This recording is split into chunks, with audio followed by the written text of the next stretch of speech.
আসসালামু আলাইকুম। ওয়ালটন ফ্রিজটা দেখতেছেন, একটানা 10 বছর চলছে। চলার পর হঠাৎ ফ্রিজটা ঠান্ডা হচ্ছে না। তাই আমি এসে পিছন সাইড এসে দেখি ভিতরে এই পরিমাণ দুর্গন্ধ, তার বলার শেষ নাই। ইন্দুর বাসা করছে, যত ময়লা আবর্জনা সবার ভিতরে নিয়ে আইছে। তো ফ্রিজটা আমি দেখবো রিলে ওভারলোড ঠিক আছে নাকি। রিলে ওভারলোডই বেশিরভাগ খারাপ হয়। আগে কম্প্রেসার যেহেতু চালু হচ্ছে না, এটাকে চালু করা লাগবে, তারপর অন্য সাইড দেখব। সব খোলা হচ্ছে। এটা হলো অরিজিনাল রিলে, কোম্পানি এটাই দিয়ে থাকে। আর এটা হচ্ছে অরিজিনাল রিলে ওভারলোড একসাথে লাগানো আছে। দেখি এখানে সব ঠিকঠাক আছে। বেশিরভাগ রিলে খারাপ হয়েছে। রিলে খারাপ হওয়ার কারণে কম্প্রেসার চলবে না, ঠান্ডা আসবে না, কুলিং আসবে না। আবার গ্যাস লিকেজ হলে পারে, তাও ঠান্ডা হবে না। থার্মোস্টার খারাপ হলে তাও ঠান্ডা হবে না। এরকম চতুর সাইড দেখা লাগে। আমি সব খুলতেছি, দেখবো যেটার কি অবস্থা। খোলাটাই অনেক কষ্ট দেয়, অনেক শক্ত। দিল ওভারলোড রেডটা দিয়ে ওভারলোড থেকে চলে আইছে। এটা থার্মোস্টার থেকে চলে আইছে রেডটা, আর হোয়াইটটা আসলে ইনপুট লাইন। এরকমই কোম্পানি যেভাবে করছে সেভাবেই করে দিব, যাতে কোনো ট্রাবল না দেয়, যাতে কোনো প্রবলেম না হয়। আমি সব খুললাম, খোলার পরে আমি দেখব যে এখানে কোনো প্রবলেম রয়েছে নাকি। কিভাবে কাজ করি আপনারা সবাই দেখেন। তার দেখা যাচ্ছে অনেকগুলো, কিন্তু যখন সেট করব সবগুলো তার কমে যাব। কোম্পানি এমন সিস্টেম তৈরি করে অনেকগুলো তার রয়ে গেছে, কিন্তু আমি যখন ফিডিং দেব কোনো তারই অত থাকবে না। আপনারা শুধু দেখবেন। হ্যাঁ, আমি যেটা খুলতেছি এটা হচ্ছে ওভারলোড। ওভারলোডটা খুলে নেব, দেখবো ওভারলোডটা ঠিক আছে নাকি। মিটার দিয়ে মেপে দেখি। মিটার কই? আর এটা হলো বাজার মূল্য দিয়ে রাখবো। হ্যাঁ, মিটারটা কন্টিনিউ শো করছে, ওভারলোড ভালো আছে। মিটার কন্টিনিউ শো করছে মানে ওভারলোড ভালো আছে। আচ্ছা ঠিক আছে, এখন এটা দেখি পরিমাপ করব যে এই রিলেটা খারাপ আছে, ভালো আছে নাকি না খারাপ আছে। আচ্ছা দিলাম, আপনারা দেখেন 27, তার মানে রিলেটা খারাপ। এর রেজাল্ট আসলো কত, 16 থেকে 15, 15, 16, 14 এর মধ্যে থাকে। এর ভিতরে ভিতরে মাপটা থাকে, কিন্তু ওমস ওটা বাইরে গেছে, সেই কারণেই প্রবলেম। আমি নতুন একটা রিলে লাগাই দিলাম। এটা একটু সাধারণ রিলে, এটা সব জায়গাতেই লাগান যায়, পরের জায়গায় এটা লাগান যায়, কিন্তু আমার কাছে ওই রিলে নাই, অরিজিনালও নাই। তাই বাজারে যেগুলো পাওয়া যায় এগুলো খারাপ না, ভালোই।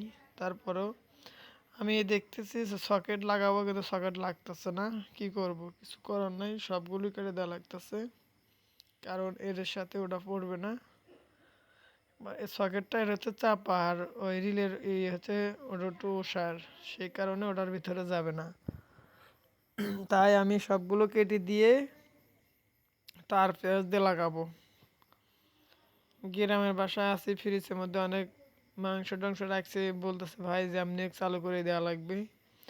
এই অবস্থা বলে একদিন পার হলে তো অনেক প্রবলেম হয়ে যায়। তাই কী করবো, আমি বললাম দেখেন সেম নাই, এটা দিয়ে করে দেওয়া যাবে। কাস্টমারে বলছে ঠিক আছে। তো এখন কি করব, কাস্টমার তো দোষ দিয়ে লাভ নাই।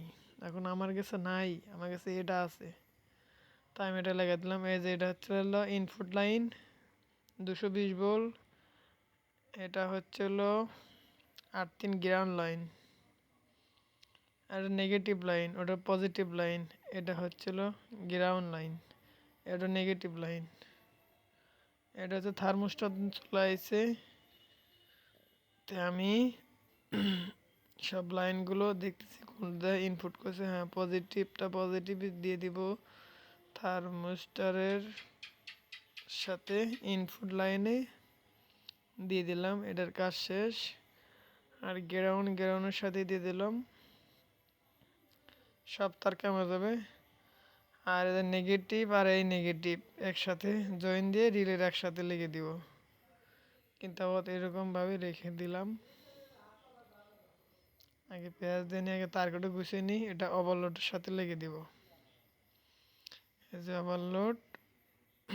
ওভারলোডের সাথে এটা ফিটিং করে দিব।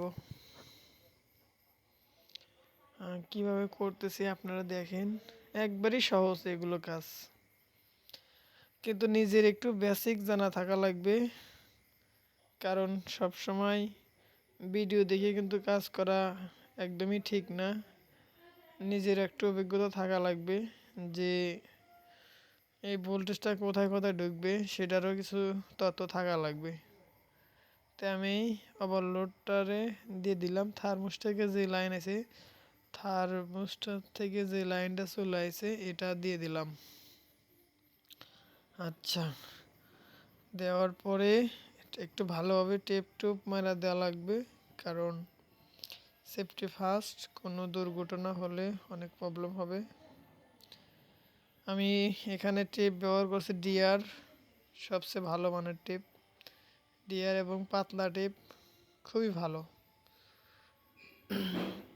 টেপ। একবার যেখানে লাগাবে সেখান থেকে সহজে উঠবে না। আচ্ছা, এটা কমপ্লিট। এখন রিলের এখানে একটা নেগেটিভ লাইন লাগাতে হবে। নেগেটিভ লাইনটা খুলে ওখানে লাগাবো, কারণ অত তার ওখানে ঢুকবে না। তাই আমি তার গোছ করে নিয়ে ফেটে নিয়ে দুই সাইড ভাগ করে তারপর একটু ডলন দিয়ে লাগাবো। আর আপনাদের যদি একটা কথা বলতে চাই, আপনাদের ফ্রিজ যদি হঠাৎ প্রবলেম হয়, আগে রিলে ওভারলোড দেখবেন। বেশিরভাগ রিলে খারাপ হয়, রিলে চেঞ্জ করলে ঠিক হয়ে যায়। রিলে চেঞ্জ করার পর কম্প্রেসার চালু হলে যদি ঠান্ডা না হয়, তাহলে বুঝবেন যে আপনার ফ্রিজে ওই গ্যাসের সমস্যা আছে, কিংবা কোনো সাইডে জাম হয়ে গেছে। এরকম প্রবলেম হলে এরকম সমস্যা দেখাবে। আবার থার্মোস্টার খারাপ হলে এরকম হতে পারে। থার্মোস্টার খারাপ হলে বরফ বেশি জমে যাবে। আবার ফ্রিজের গ্যাসকেট যদি খারাপ হয়, তাহলে দেখবেন ডয়ার জাম দিবে, পানি গেমে ডয়ারগুলো আটকে যাবে। মাছ মাংস মানে একদম বরফে গলে গলে পড়বে, মানে এমনভাবে ধরবে মানে আপনি খুলতে পারবেন না। আগে সব সময় দেখবেন যে ফ্রিজ বাইরের হাওয়া জানি ফ্রিজের ভিতরে ঢুকতে না পারে। যদি ঢোকে অতিরিক্ত বিল আসবে, ফ্রিজে প্রবলেম দেখা যাবে, কম্প্রেসার নষ্ট হওয়ার বেশি কারণ থাকবে। কারণ ওই সময় ফ্রিজ মানে ওই থার্মোস্টার অত প্রোটেক্ট করতে পারে না, বাইরের হাওয়া গেলে পারে সবসময় কম্প্রেসার চলতেই থাকবে, থার্মোস্টার কোনো সুইচিং করতে পারবে না, মানে ঠান্ডা হতেই হবে। আর যখন স্বাভাবিকভাবে থাকবে, সব ঠিকঠাক থাকবে, তখন বিল কম আসবে, সব দিক দিয়ে মানে পারফেক্ট রাইস জমবে ভালো, সব দিক দিয়ে ভালো হবে। তো এদিকে আমার কাজ পড়ার শেষের মধ্যেই আমি ভালোভাবে টিপ মারা নিচ্ছি, যাতে কোনো সমস্যা নেই। পুরো তারগুলো শিখা মনে হয় মাইক খ্যাট শেষ করছি, কি একটা অবস্থা। তারপরেও কি করব, কাজ তো কাজই, কিছু করার নাই ভাই।